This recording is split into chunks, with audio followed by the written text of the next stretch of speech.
Depuis le 1er juillet, on a tous levé le pied sur les axes secondaires, 80 au lieu de 90, une mesure appliquée depuis 3 mois. Qu'en pensent les chauffeurs routiers, les motards et les automobilistes? Leur avis nous intéresse. Bonjour Michel. Bonjour Flavien. Une tablette, une question, à vous de jouer.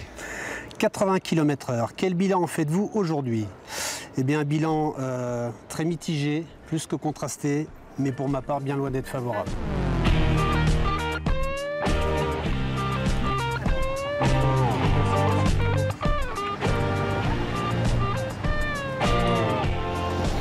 Pour moi, c'est désastreux.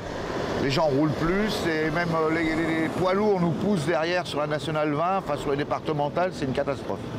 On a des heures de chargement, de déchargement à respecter aussi.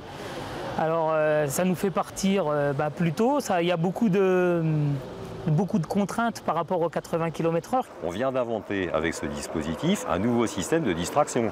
Ça consiste en fait pour un conducteur ou un pilote de moto à regarder systématiquement son compteur avec attention, de quitter éventuellement la route des yeux de telle façon qu'il soit sûr de ne pas se mettre éventuellement en infraction. Quand on suit un véhicule qui est calé à 80 km/h, voire 75 pour certains, pour éviter la peur du radar, pour éviter le radar et pour éviter de se faire prendre par ces engins-là, les gens trouvent le temps long derrière et on double un petit peu n'importe comment. L'essentiel, c'est de remplir les caisses de l'État.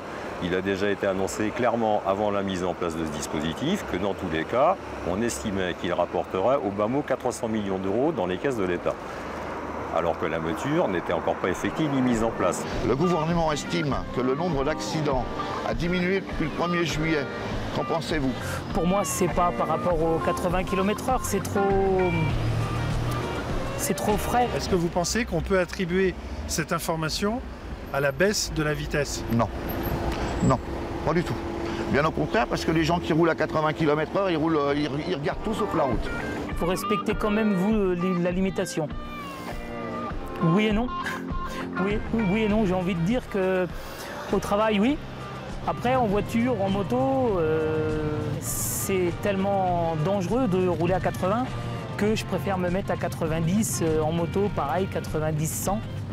Pour moi, c'est moins dangereux que de rouler à 80. Mais vous ne pensez pas qu'en roulant avec votre moto à 80 km/h, vous êtes moins dangereux que si vous rouliez à 100 ou 110? Je ne suis pas persuadé du tout de ça. Que ce soit en moto, que ce soit en voiture, que ce soit en camion, on est tous potentiellement un danger sur la route, de toute façon.